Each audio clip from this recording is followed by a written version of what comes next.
Hai guys, kembali lagi bersama gua Sakti and welcome to Ruang Opini Podcast by Apa Sih Media. Tempat di mana kita membahas topik-topik terhangat dari sudut pandang kami. Jadi apa sih yang akan kita bahas kali ini?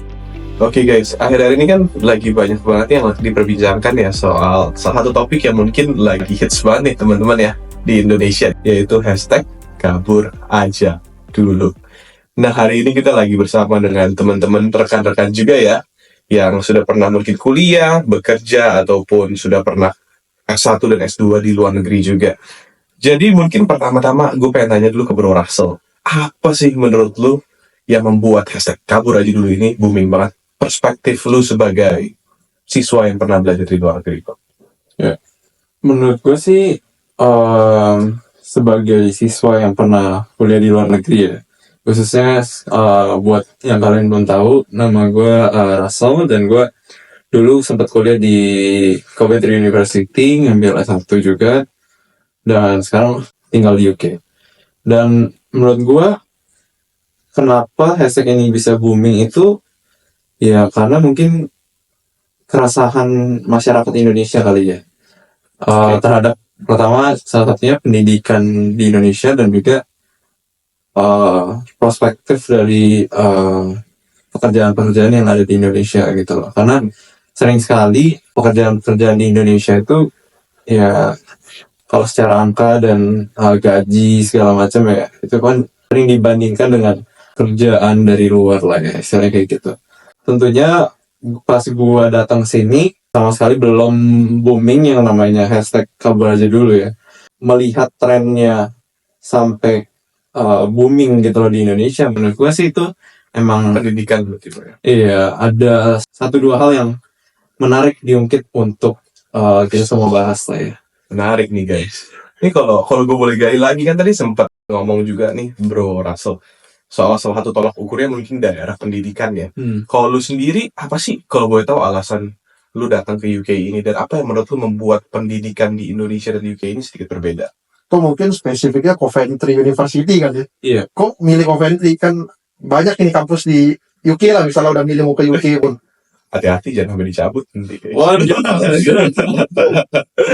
oke, sampai ngulang lagi. Ya, jadi dulu tuh gue milih Coventry University itu pertama karena dulu itu gue ngikutin program dari kuliah, di mana gue bisa 2 tahun kuliah di Indonesia sama 1 tahun kuliah di di luar negeri ya, bukan di sponsor guys. Iya. Sponsor dong. Sponsor orang tua. Iya, beda cerita aja. Ya, intinya gue ngambil program itu dan gue dihadapkan sama berbagai macam pilihan, dan di situ gue ngelakuin banyak research tentang kuliah-kuliah dan juga jurusan-jurusan apa yang gue mau gitu loh, buat kedepannya gue ambil. Oke. Dan kenapa gue milih Coventry University sendiri daripada yang lain gitu loh, universitas yang lain. Pertama karena bidang yang gue tempuh ini emang nggak begitu banyak lah pada saat itu di kampus-kampus lain di United Kingdom yang menerima sertifikasi dari kampus gue yang lama gitu loh. Jadi bisa dibilang gue itu kayak transfer kredit, padahal nggak necessarily transfer kredit karena ada beberapa kredit yang harus dipenuhi lagi gitu loh ya. Dan selain itu, kenapa gue milih UK dibanding negara yang lain, karena balik lagi sih ke orang tua gue lah, misalnya kayak gitu, karena mereka lebih percaya sama karena banyak teman-teman gue yang juga datang ke United Kingdom. Ya itu mungkin salah satu alasan mereka kenapa memilih United Kingdom daripada negara tetangga seperti Australia gitu. Oh gitu. Berarti emang udah ada saran-saran masukan dari orang tua lah ya. Iya. Lu sendiri kan berarti SMA-nya nih Bro, kalau boleh tahu SMA di Indonesia berarti? Oh, SMA gue di Indonesia. Dari SD sampai SMA gue di Indonesia. Sempat kuliah 2 tahun juga di Indonesia, terus akhirnya transfer juga ke Coventry University. Apa tuh kalau boleh tahu? Yang tadi kan pertanyaan gue nih Bro, perbedaannya gitu yang lu rasakan, skema pendidikan, mungkin kurikulum ya Bro ya? Kurikulum, terus ya skema. gurunya, teman-temannya, Oh iya. gaya belajarnya mungkin. Iya. Apa yang membuat berbeda gitu? sangatlah berbeda ya kalau menurut gue ya. Kalau dari kuliah, college ke kuliah itu nggak begitu jauh lah istilahnya, karena ketemu temen-temennya juga ya kurang bisa dibilang notabene sama. Terus mata kuliah dan tugas-tugasnya juga nggak begitu beda jauh lah istilahnya. Oke. Tapi kalau dari SMA ke kuliah itu timbangannya jauh sekali gitu loh. Apa bedanya bro? Apa nih? Karena pertama lingkungan pertemanannya ya. Lingkungan pertemanannya itu kita lebih luas dan lebih open dalam menyuarakan pendapat lah. Karena gue di kuliah di bidang bisnis, itu ide-ide bisnis tuh lebih lebih open lah disuarakan dibandingkan di SMA. Adik gue yang sekarang masih di jenjang SMA segala macam, itu lebih sistem pendidikan mereka itu lebih maju, yang dimana IPA IPS itu udah nggak ada kan ya. Itu menurut gue sih itu udah lebih lebih maju lah ya. Dan yang lain hal itu selain pertemanan, menurut gue itu jam belajarnya sih yang sangat berasa ya. Karena di SMA itu gue bisa sekolah dari jam 7 pagi sampai jam 3 sore, itu pun kalau nggak ada pramuka atau ekskul. Oke, berarti emang schedule-nya pack banget ya. Schedule-nya Bukan pack. data dulu ya. Itu wajib bro. Aduh, wajib. Berarti kalau nggak wajib suka nih. bolos. Aduh. Ini kalau di gurunya siapa? Ya, intinya kayak gitu sih. Jadi yang paling berasa sih dua itu ya. Pertama dari lingkup pertemanannya yang lebih bebas dan lebih menyuarakan pendapat, salah satunya termasuk dalam kebebasan. Terus yang kedua itu sistem pendidikannya yang lebih mementingkan efisiensi dalam belajar, I guess. Dan ya nggak ada ulangan sih. Ya ulangan gak ada ujian ya. Kalau ulangan kan belajar terus. Kalau gitu menurut lu deh Ras, kira-kira kalau sistem, berarti lu suka dong sistem yang namanya kuliah di UK ini kan? Oh iya. Kalau menurut lu sendiri bisa nggak sih diimplementasi di Indonesia? Semua hal itu bisa dilakukan, tapi harus ada prosesnya. Prosesnya itu yang akan memakan waktu yang pasti nggak sebentar lah istilahnya kayak gitu. Dan yang melihat Indonesia sendiri kita masih literasi keuangan juga masih kurang, dan membaca literasi juga masih tinggi gitu loh. Itu pasti agak susah ya untuk diimplementasikan secara langsung gitu loh, dipindahkan dari UK ke Indonesia secara mentah-mentah gitu. Tapi ya at least kalau Indonesia memang ingin menerapkan sistem pembelajaran yang ada di UK ya pasti butuh proses. Tapi sorry nih, menurut gue ini menarik nih topik ini ya. Karena sebelumnya gue Jonathan, sorry, mau tahu tiba-tiba. Gue sebagai orang yang di Indonesia SD, SMP, SMA itu beda-beda kota, pindah-pindah ikutin tugas orang tua. S1 sempat di Malaysia, S2 sekarang di Inggris. Itu ngerasa kalau sistem pendidikan di Inggris itu kalau menurut gue ya bro rasanya, itu nggak bisa di-copy plek-ketiplek sistem 100% sama dipasang di Indonesia. Perlu adaptasi, nyesuaiin sama budayanya juga kali ya, budaya orang Indonesia. Terus bagaimana kebiasaan orang Indonesia tuh belajar, ngerjain tugas. Itu kayaknya beda banget ya sama kayak di sini. Karena maksudnya kayak berasa ya, kayak tadi Russell ngomong, kalau di sini itu kan kayak bebas banget, penuh kebebasan, kemandirian, nggak ada ujian. Kayaknya kalau kita di Indonesia dibikin nggak ada ujian, jujur ya dulu teman-teman gue aja ada ujian aja belajarnya males. Kayaknya kalau nggak ada ujian, ada ujian aja SS tuh sistem kebut semalam, mantap sistem kebut semalam. Itu kayaknya kalau kita ada ujiannya kan kayak gitu kan, sistem kebut semalam, habis kerja ujian, habis itu benar-benar lupa semuanya. Kayaknya kalau nggak ada ujian makin nggak belajar nggak sih teman-teman? Kira-kira kalau menurut Fakti gimana nih? Iya, kalau menurut gue juga jujur setuju sama si Jo ya, karena baik lagi ke culture juga di luar negeri, apalagi negara-negara Eropa emang sudah menganut ya paham bebas ya, maksudnya bebas aktif. Kita sendiri juga dimaklumkan ya dari segi kebebasan, tapi kita juga dituntut nih, kamu juga harus aktif nih, karena beda banget konsep yang namanya pembelajaran di Indonesia mungkin dengan konsep pembelajaran di negara Eropa. Perbedaan yang gue ngerasain secara langsung adalah, oke, di Indonesia tuh guru-gurunya benar-benar care. Thank you banget buat guru-guru di Indonesia. Mereka tuh bisa follow up kita, guys. Mereka bisa follow up, guys, ini PR nih. Siapa yang belum kerjain nih? Ayo, kita kasih hukuman. Kita ngomongin. Disetrap gitu kan. Di sini kan nggak ada. Mereka tuh nggak peduli guru-guru. Either kamu udah saya kasih tugas nih. Kamu berarti punya tanggung jawab. Kamu melaksanakan tanggung jawab kamu, ya bagus. Kamu nggak mau melaksanakan tanggung jawab kamu, ya udah gitu loh. Jadi emang dituntut juga yang namanya inisiatif gitu sih. Tapi mungkin connect juga sama yang Bro Russell sempat ngomong ya, yang namanya untuk inisiatif bisnis ini lebih terbuka di negara-negara Eropa. Mungkin karena mindset atau budayanya ini emang udah lebih terbuka gitu loh. Dari segi kita harus bisa lebih kreatif. Kita harus bisa lebih nggak patokannya buku gitu loh. Karena kalau dari gue secara pribadi, gue udah pernah di Indonesia, lalu gue pindah ke luar negeri, gue kuliah di UK. Ya gue ngerasa kita lebih banyak ke textbook sih. Lebih banyak ngafal. Kita ada ujian, kita ngafalin apa aja. Iya, hafalin semua. Teorinya gimana? Nah, kalau mungkin di negara Eropa ini lebih ke implementasinya. Project based ya bro. Project based bro, bener. Kayak kita ada kasus nih, atau kita ada masalah. Gimana caranya kita fix the problem? Bukannya kita pelajarin apa sih teori yang bisa yang bisa membuat masalah ini terjadi gitu loh. Kalau menurut Bro Jonathan gimana? Gue bener sih, setuju sama Sakti ya. Kita di Indo itu care banget. Gue inget waktu SMA, waktu itu gue di Banjarmasin, ada satu guru biologi. Jadi biologi itu kan pelajaran yang waktu itu buat gue cukup killer ya teman-teman.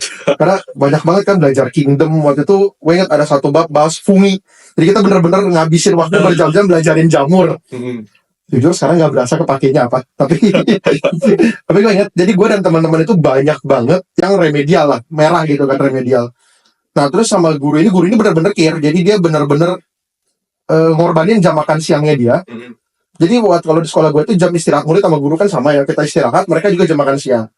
Jadi dia ngorbanin jam makan siang dia bilang kalau memang kita benar-benar ngerasa butuh bimbingan, dia akan standby di library buat bantuin kita, ngajarin kita.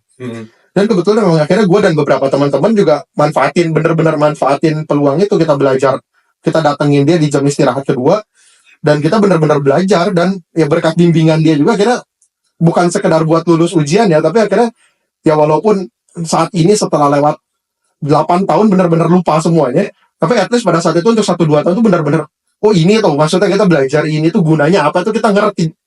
Kalau di sini itu apalagi gue waktu S1 di Malaysia itu gurunya masih berasa cukup care.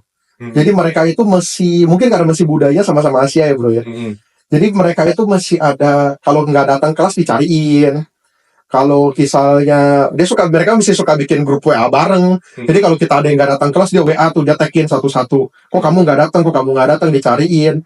Atau kalau ada kayak PR lah, mereka suka kasih homework gitu, kita nggak kumpulin, dia cari juga tuh, dia cecar juga di grup WA. Begitu gue pergi ke sini buat S2, berasa memang kalau di sini tuh tipenya cuek ya. Kita nggak pernah. Namanya nggak bisa? Sebut namanya nggak? Oh jangan. Tapi maksudnya berasa ya, maksudnya kita nggak datang kelas pun mereka nggak nyariin juga. Iya. Kecuali benar-benar ada satu guru gue yang di sini itu harusnya muridnya 80-an. Karena guru ini killer. Jadi di salah satu pelajaran dia tuh yang datang buat lecture itu cuma 20-an orang. Nah di situ benar dia ngamuk.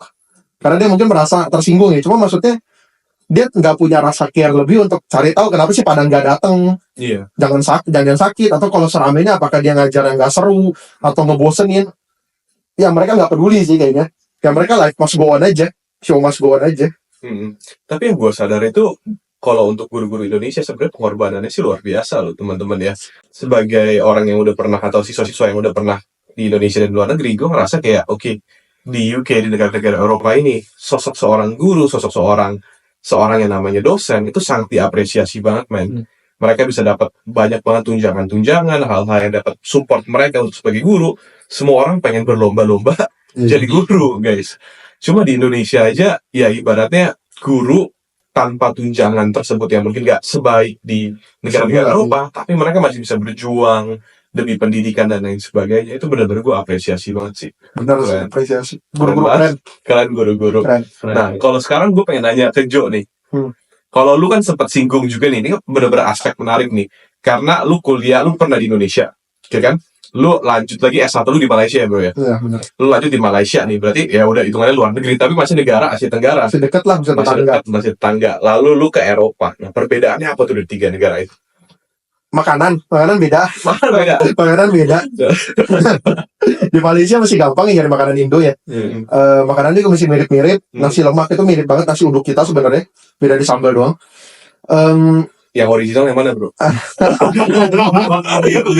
Kebetulan ada beberapa yang enak. Kebetulan ada beberapa yang enak ya. Tapi maksudnya masih dekat secara culture juga masih mirip. Cuma mungkin yang pengalaman berharga yang gue belajar di Malaysia itu, gue di Indo kan pindah-pindah kota nih. Gue sempet di Jakarta, sempet di Jambi, sempet di Banjarmasin. Terakhir lulus SMA tuh di Medan. Berasa walaupun gue pindah-pindah ketemu sama berbagai macam orang ya, dari berbagai macam daerah, berbagai macam suku di Indonesia, tapi sebenarnya kita tuh masih satu kesatuan gitu loh. Kita tuh masih mirip aja, punya aksen dialek lokal masing-masing benar, bahasanya masing-masing tuh benar. Tapi secara begitu culture besarnya itu, gambaran besar itu kita sama. Nah begitu gue ke Malaysia itu, teman kelas gue tuh benar-benar beragam. Kan gue ngambil IT atau di Malaysia itu beragam banget. Ada orang yang dari China, dari mainland China, ada orang yang dari Arab Saudi, ada orang yang dari India, ada teman juga yang dari Kenya, dari Rwanda, dari Botswana, terus dari Mesir juga banyak. Dan mereka itu benar-benar berasa kalau walaupun secara Malaysia itu dekat sama kita dan budayanya mirip, tapi ternyata kesempatan ketemu orang-orang ini mengenali mereka dan budayanya itu ternyata berharga banget.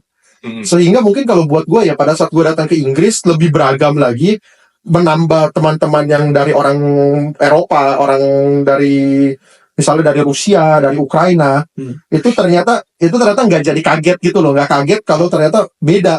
Nah, kalau teman-teman yang dari Indonesia langsung ke UK, kira-kira kaget nggak waktu pertama kali ke sini? Jujur ya, karena gue itu dari kuliah yang lama, college gue yang lama, dan gue datang ke sini tuh bareng sama teman-teman ya. Dan kita juga teman-temannya bukan 1-2 teman gitu, tapi langsung bersepuluh.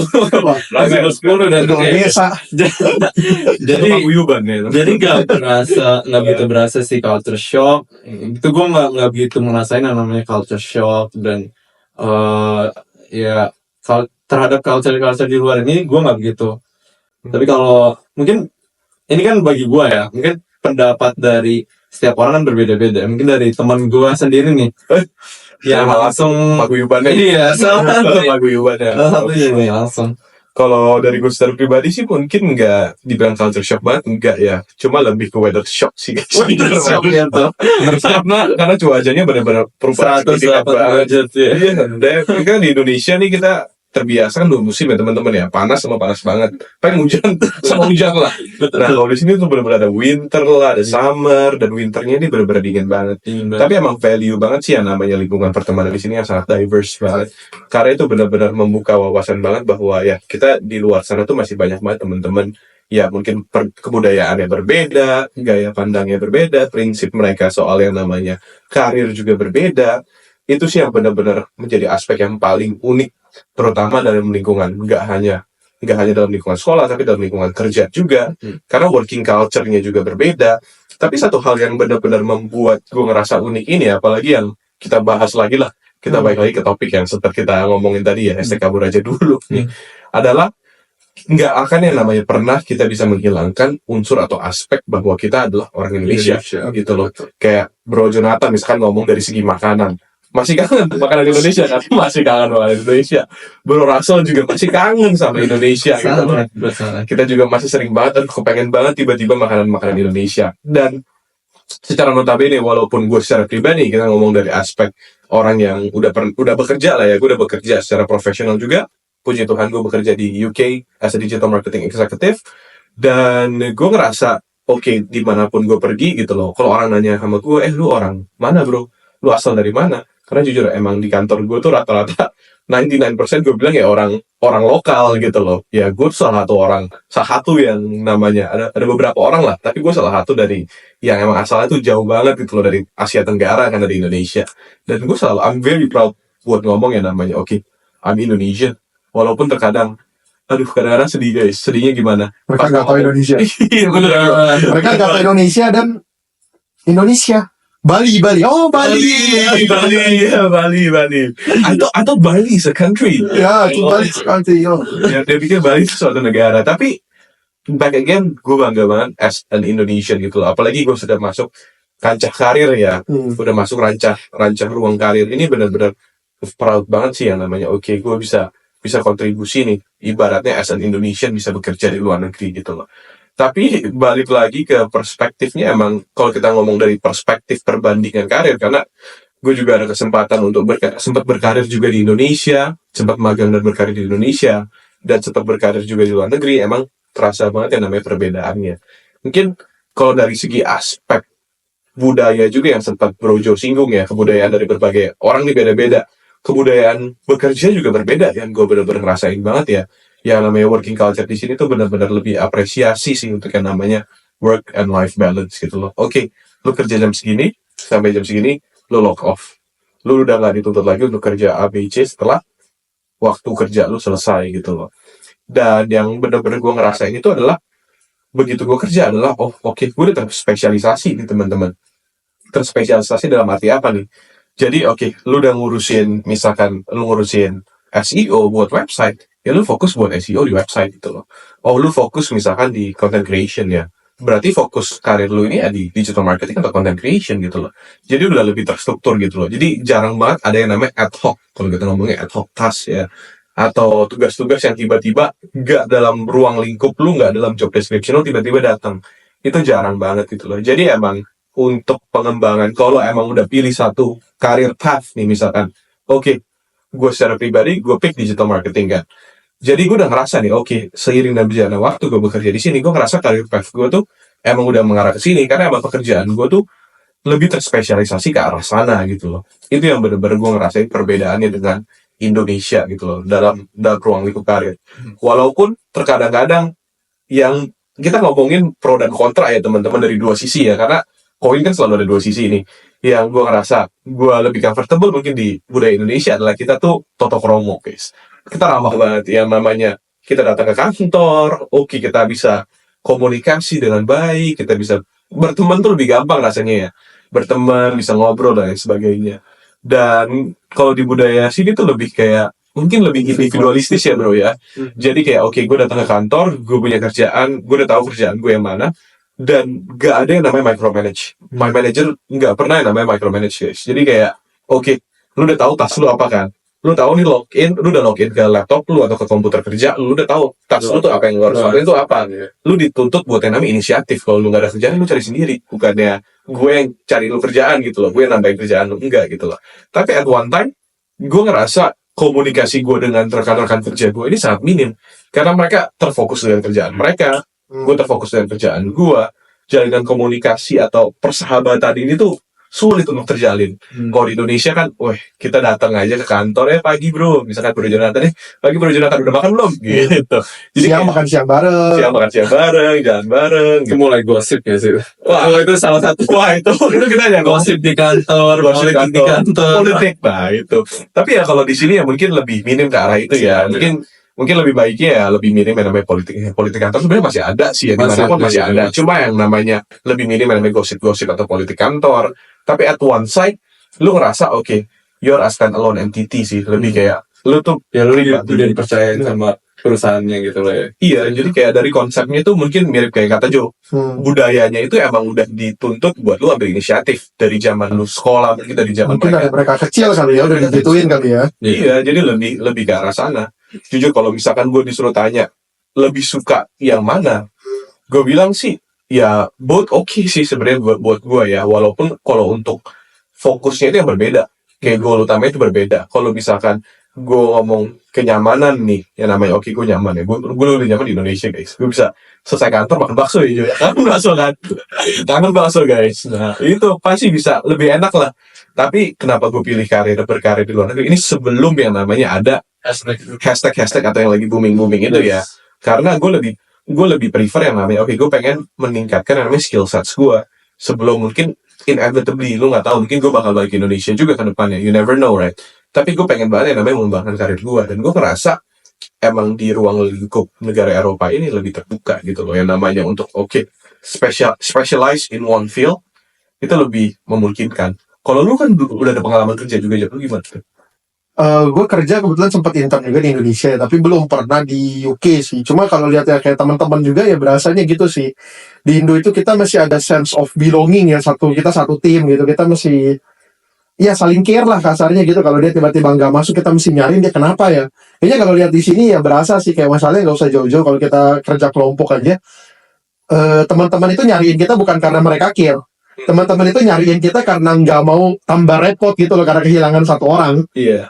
Terus yang berasa beda itu ya itu sih mungkin yang berasa paling beda ya. Kalau kita kerja tim di Indo tuh masih ada prinsip gotong royongnya. Kita kerja sama kan, kamu yang kerja kita dapat nilainya sama gitu kan. Kalau di sini tuh ya bener mereka bagi tugas, ada 6 orang, tugas dibagi 6. Pokoknya nanti terakhir H-7 misalnya pengumpulan, ya udah kita semua setor, habis itu udah tinggal dikompil dijadikan satu tanpa ada yang pernah peduliin gitu. Kita kesulitan nggak atau ngerjain, kita bisa atau enggak, pokoknya mereka nggak mau tahu lah sistemnya. Sama tadi mungkin soal nyinggung Toto Kromo ya, berasa sih kayak waktu misalnya gue kuliah di Malaysia ya. Kan Malaysia sama Indonesia tuh mirip-mirip guys, dia punya suhunya, iklimnya 32-33 derajat dan panas juga gitu kan. Iya. Gue berasa juga karena waktu di Malaysia kemana-mana jalan kaki dengan suhu kayak gitu. Sementara di Indo kan biasa kemana-mana naik mobil kan. Wah panas banget. Nah karena panasnya itu, gue lihat kalau kayak kita di Indo kan sepanas-panas seorang kuliah, masih pakai apa ya, kaos polo kali ya, kemeja, kaos polo masih ada kerahnya. Jelek-jelek kaos oblong, tapi kayaknya jarang deh lihat teman-teman yang pakai kaos oblong ke kampus ya. Nah waktu gue di Malaysia tuh agak culture shock juga nih, karena lihat orang-orang ke kampus karena kalau hari lagi terik, yang gitu laki-lakinya misalnya pakai kaos oblong, celana pendek, sandal jepit. Atau kalau yang cewek kadang-kadang pakai baju kayak apa ya, tank top gitu, tank top habis itu celana pendek, pakai sendal gitu di bawahnya, kadang-kadang bawa tas, kadang-kadang enggak. Oh culture shock gitu kan, kaget karena kan pertama kali ke kampus nih masih rapi banget. Gue pertama kali ke kampus tuh gue pakai kemeja batik gitu. Sampai sekarang aja masih rapi kok. Iya. Ya, maksudnya kagetnya kok gini, dan ternyata buat si dosen nggak ada masalah. Karena buat mereka tuh ya itu bukan hal bukan hal esensi lah buat mereka ternyata. Nah, itu mungkin beda budaya, walaupun dekat tapi ternyata beda banget gitu loh. Nah kalau di sini mungkin karena di sini dingin ya, jadi kita nggak temuin yang gitu-gitu kali ya. Sementara summer itu kayaknya kampus libur di sini ya. Summer libur juga. Summer libur ya, jadi nggak berasa, nggak bisa lihat tuh penampilan aneh. Kalau biasa lihat yang ke kelas pakai jaket tebal aja sih kalau di sini ya. Nah kalau gitu dari perspektif Russell gimana? Kan udah kuliah nih, ada kesempatan juga buat kerja di luar negeri juga kan. Nah kalau lu sendiri gimana tuh? Masih mau nggak balik ke Indonesia atau lu mau stay di luar negeri? Setelah pengalaman lu yang banyak banget ngerasain perbedaan culture dan lain sebagainya. Setelah mengalami perbedaan culture sekalipun ya, gue pasti pengen suatu saat pengen balik sih ke Indonesia. Apalagi nih kayak gini guys, liatin nih. Yo itu. Lihat jaketnya aja udah kita Indonesia. Jelas. Kelihatan jelas lah ya gue pengen balik ke Indonesia. Tapi ya masalahnya kan kapan ya itu kan kita nggak tahu. Ya mungkin setelah visa gue habis atau ini mungkin gue bakal balik lagi ke Indonesia, yang kita tahu juga. Tapi ya yang membuat gue, salah satu hal yang membuat gue tertarik buat tinggal di let's say tinggal di sini gitu atau melanjutkan pekerjaan gue di sini gitu loh. Itu pertama karena respect yang gue dapat dari kerjaan gue dan orang-orang di sekitar gue gitu loh. Mereka itu sangat merespek sama yang namanya waktu. Dan ya gue sendiri yang percaya kalau misalkan orang yang nggak bisa ngerespek waktu itu nggak bisa ngerespek dirinya sendiri. Dan ya itu gue belajar banyak banget dari sini, yang dimana waktu itu merupakan salah satu hal yang sangat berharga. Ya, dan ya kita nggak bisa menyesali ya perbuatan apa yang kita udah lakuin. Ya kita cuma bisa live on the moments. Yes. Keren banget. Tapi emang gue merasa banget sih kayak di lingkungan kerja ini tuh mereka nggak value bukan hanya waktu ya, tapi mereka banyak banget prinsip-prinsip yang mereka follow as an organization atau as a tempat kerja. Gue punya pengalaman kapan hari itu gue sakit guys. Jadi gue sakit, gue dapat surat izin sebenarnya dari dokter lah. Gue dapat surat izin dokter untuk yang namanya ya dikasih cuti kurang lebih 1 minggu. Cuma berhubung gue totok kromonya sangat tinggi ya teman-teman ya, gue ngerasa aduh kayak gue masih kuat nih kerja ya, kayak gue masih bisa lah jalan kerja. Datanglah gue kerja guys. Jadi gue harusnya tuh dari hari Senin itu ya, dari hari Senin guys, hari Senin, Selasa, Rabu, Kamis, Jumat, gue udah ambil cuti sebenarnya, gue udah ada surat dokter kan. Nah, jadi gue tetap masuk tuh hari Senin dan Selasanya. Kebetulan manajer gue lagi nggak masuk pas hari Seninnya. Nah pas hari Selasanya manajer gue masuk, dia tahu bahwa gue udah ada surat dokter. Detik itu juga dia ngomong sama gue, dia panggil gue guys. Dia panggil gue kayak tes sudut gitu lah, biar nggak ada orang lain kan. Dia bilang kita ke ruang meeting, ada hal yang pengen saya diskusiin sama kamu. Gitu. Di ruang meeting itu dia ngomong sama gue, kamu balik, ambil barang-barang kamu, beres-beres, kamu balik karena kamu udah ada surat dokter. Saya ngomong dong, wah Pak, tapi kan saya nggak ngomong Pak malahan karena di sini tuh orang-orangnya lebih fleksibel ya. Mereka nggak Semakin lama di sini ya. mereka nggak mau loh, kasih manggil pakai honorific itu mereka nggak mau. Mereka ngomong udah kita semuanya setara, ngomong panggil saya nama aja. Dia ngomong sama gue kan, manajer gue ngomong sama gue, oke, pack your stuff, ya ambil barang-barang kamu semuanya, kamu udah surat izin dari dokter, kamu seharusnya tidak bekerja. Kata dia. Bayangin, diusir teman-teman. Diusir guys. Diusir teman-teman. Gue diusir guys. Pas gue balik, dia sampai sempet loh ngomong sama temen gue orang IT support gitu loh yang namanya. Oke, Sakti ini pulang, dia sakit. Gue nggak mau lihat yang namanya dia login Microsoft Teams, Microsoft Outlook atau software pekerjaan, tolong diblok. Jadi bener-bener gue nggak ada akses guys. Begitu gue pulang sampai rumah, gue pengen buka laptop kerja pun nggak bisa akses tuh selama kurang lebih 1 minggu itu. Dia benar-benar suruh gue full rest, dia suruh gue yang namanya untuk ya istirahat aja gitu loh. Jadi nggak usah yang namanya fokus atau pikirin apapun soal kerjaan gitu loh. Ya itu aja sih menurut gue guys, kayak value-nya itu benar-benar kayak di-appreciate banget kalau misalkan di budaya organization Europe ya. Nah, tapi kalau kita ngomongin lagi deh, ini kita closing aja guys, kita closing statement aja nih. Kalau menurut Bro Russell soal kabur aja dulu, gimana tuh? Ya terlepas dari baik buruknya hashtag ini, ya gue sih sebagai salah satu orang yang dulunya emang bukan karena dulu kan belum ada hashtag kabur aja dulu ya. Ya gue ini rekomen ke kalian buat yang tahu arah hidup kalian mau kemana gitu lah. Misalkan kalian emang datang ke sini tujuannya itu untuk mengembangkan skill set kalian di suatu bidang, ya itu tentu saya sebagai salah satu orang yang sedang ada di luar negeri itu sangat rekomend karena ya itu balik lagi terhadap baik buruknya ya tentu kita tahu di sini cost of living juga tentunya lebih mahal lagi dari Indonesia, tapi ya pengalaman itu sangat berharga sih menurut saya. Jadi tidak ada salahnya buat kalian yang kalau emang pengen coba kuliah atau kerja di luar negeri setelah kalian lulus SMA atau kuliah. Dan saya tidak merekomend terhadap anak-anak yang FOMO ya. Benar sih. Yang FOMO ya. Karena itu banyak sekali tentunya yang didapat dari hashtag ini. Jadi banyak warga-warga di Indonesia yang FOMO gitu, takut karena ada hashtag baru lagi Indonesia keluar. Nah itu kan salah satu insentifnya buat keluar juga kan. Jadi ya saya sangat dukung buat kalian yang emang pengen mengembangkan skill set di luar negeri. Coba Bro Jonathan coba. Tapi mungkin buat nambahin, ya setuju banget sama Russell. Cuma mungkin buat nambahin, kalau teman-teman itu yang memang itu satu jangan FOMO, bener banget. Teman-teman yang emang mau keluar itu jangan asal ikut-ikutan, jangan asal kepancing. Teman-teman tuh coba riset dulu biaya hidupnya. Terus kalau mau kerja itu misalnya salary-nya tuh berapa, gajinya berapa, kompensasinya apa aja, benefitnya, keuntungannya apa aja. Riset dulu.